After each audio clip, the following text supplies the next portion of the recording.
will move to University of Oklahoma. The first presentation, Dr. Royce Floyd is going to present on design guidance for UHPC connections of precast girders made continuous for live load. Dr. Floyd. Thank you, Armin. I'm going to talk a little bit about a project that we're finishing up here at OU on design guidance for UHPC connections of precast girders made continuous for live load. And I want to acknowledge my co-PI, Dr. Jeff Foles, as well as the student that has been working on this project, Zach Thierry. So in terms of motivation for this project, one of the things that we're trying to do here is to extend the service life of our bridges, either newly constructed bridges that are constructed quickly or bridges that are in service that we want to extend their life. And one of the issues that we see in a lot of bridges in Oklahoma and across the country are deterioration of the bridge deck joints. And that can be the joints themselves causing problems in traffic or creating pathways for water to get through, say, this crack on the right side here, down onto our bridge beams and our substructure, causing corrosion. And there are a number of ways that we can get around that, whether it's using link slabs to eliminate some joints, doing maintenance over time, or potentially creating a continuous system for our beams, which can be a structural benefit for load carrying capacity, but also help us to eliminate those pathways for water getting into our substructure. So when we consider precast girders that are made continuous for live load, we typically erect those girders as simple spans and then connect the ends of those girders together using either a full width diaphragm or individual connections between the ends of the beams. We use negative moment reinforcement in the deck of the structure to resist those live load effects, but we also get some restraining moments at the bottom of those connections, depending on when the connections are placed, from the creep and shrinkage that happen in the precast pre-stressed girders over time, as well as temperature effects, and those can result in cracks at the bottom of our girder that are shown here in the picture on the right. That start at the bottom of the girder and move upward and can create pathways for deterioration, and can also reduce the effectiveness of this continuous system. So one potential solution is to use UHPC, which you've probably already heard a little bit about, but that has a high compressive strength and a high post-cracking tensile strength.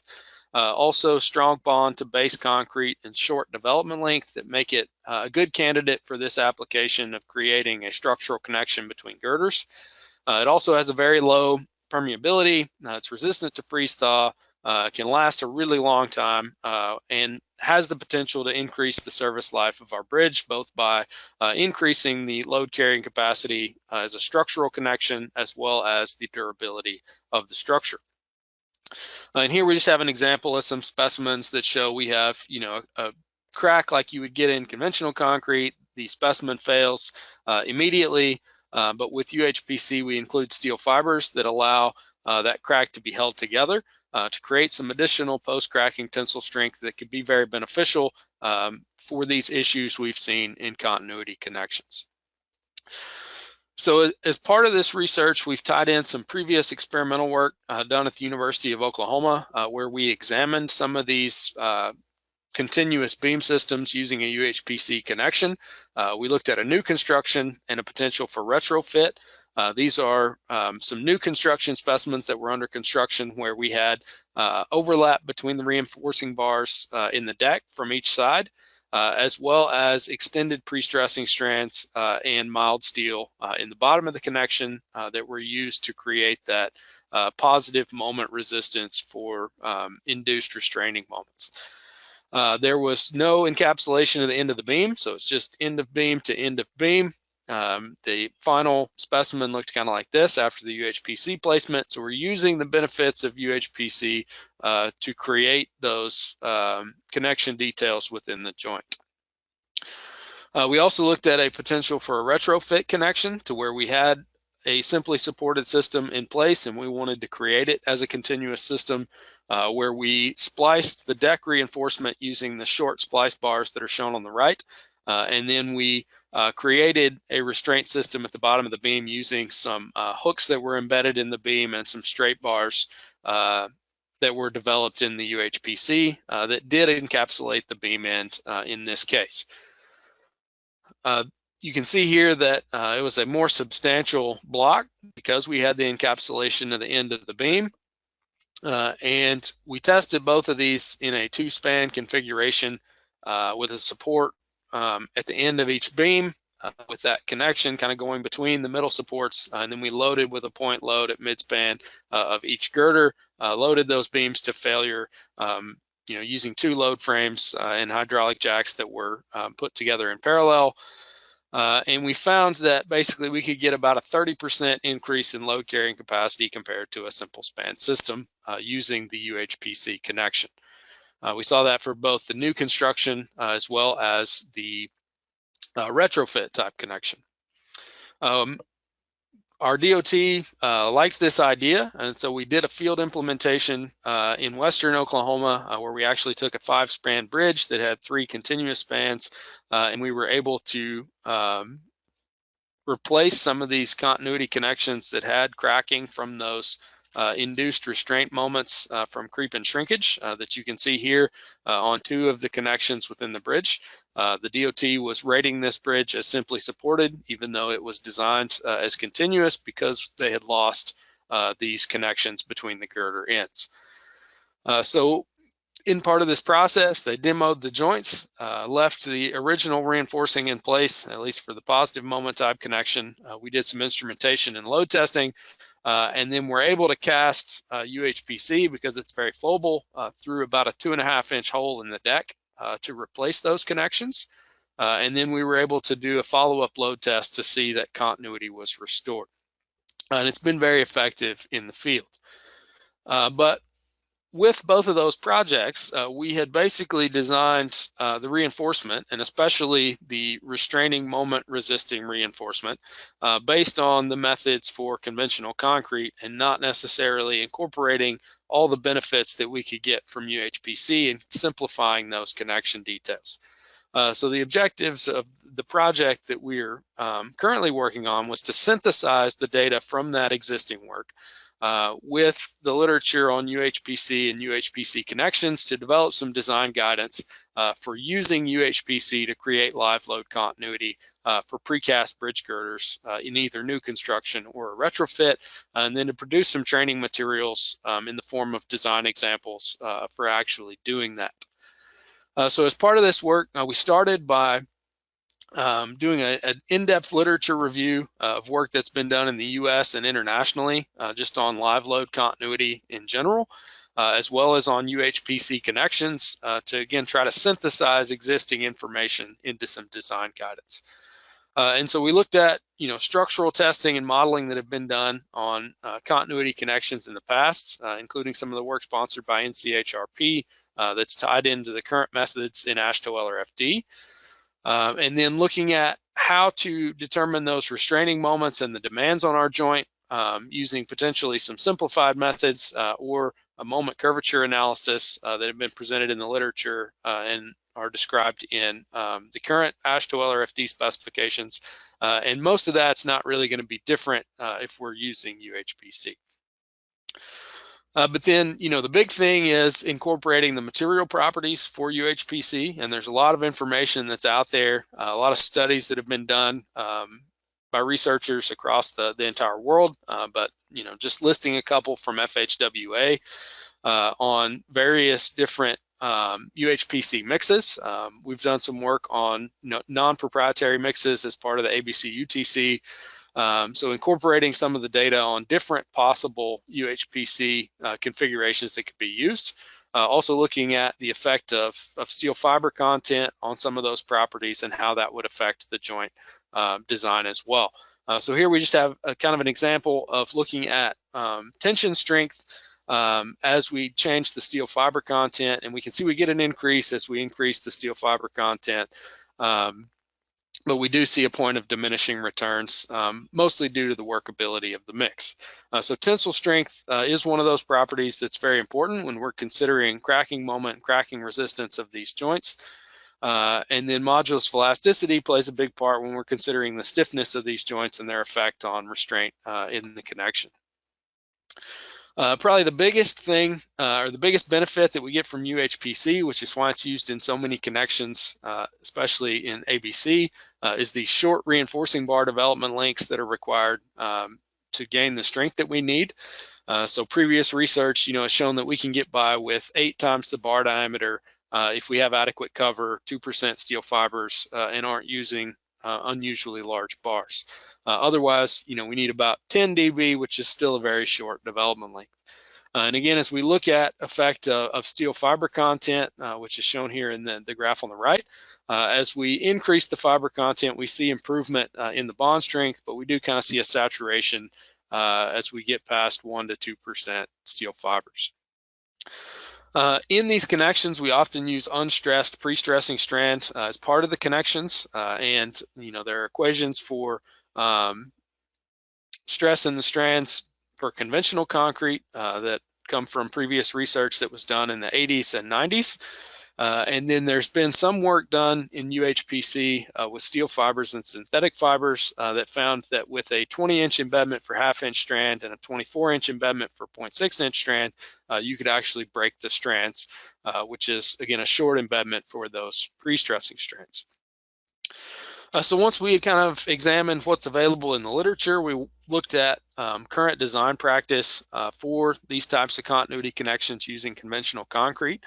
So looking at design details, standard drawings, and specific bridges, looking at the joint itself, but also the bridge configurations that are used and the design configurations from the joint. So say, is it individual connections or a full diaphragm? And then through that process, trying to identify some of the practices that have led to problems in these joints in the past that could be mitigated by UHPC. So we looked at drawings from most states in the country. Some have standard details for continuity connections. Most are specified by the individual design engineer, but we looked at standard drawings from New York, Pennsylvania, and Ohio specifically. We found evidences throughout the country of both full diaphragms and individual connections. And then through that process, kind of identified some in-service bridges for development of our design examples. So one was the implementation we did in Fort Supply, Oklahoma, as well as looking at just kind of a generic 2-span continuous bridge. So, looking at some of the details that we found, say for Pennsylvania, looking at a full width diaphragm, that you can kind of see the detail on the left, having positive moment reinforcement that was embedded mild steel bars that had hooks into the joint, and then the negative moment reinforcement considered to be in the deck, as well as additional diaphragm reinforcement if we had a skewed bridge to make sure that we had the connection for the forces induced by the skew. In Oklahoma, that connection is an individual connection using 6 bent up pre-stressing strands within the joint. And again, the deck reinforcement for the negative portion, we had an 11-inch width on these individual connections within Oklahoma to get the requirement for the extension of strand beyond the end of the beam. We also looked at a number of different other types of UHPC connections. So say looking at reinforcing details in deck panel connections, looking at reinforcing details in link slab connections, integrating those link slabs into the overall bridge deck, and considering the bond of the UHPC to the conventional concrete. So in looking at the standard construction practices, also looking at the design in AASHTO LRFD to identify the points where UHPC would make a difference in design of these connections. And when we consider restraining moments or the requirement to wait 90 days to ignore those restraining moments, it's going to be very similar to conventional concrete with an increased stiffness in the joint, potentially adding to the restraint for UHPC that needs to be considered. In AASHTO LRFD, it's considered to have a maximum minimum positive moment resistance of 1.2 times the cracking moment at the joint. That moment resistance provided by either strands or mild steel anchored in the connection, using only fully bonded strands for that connection, and then using the deck reinforcement for the negative moment demands. The cracking moment that's utilized is based on the cross-section of the beam and is for a non-pre-stressed beam, which is a point where the properties of UHPC would come into play.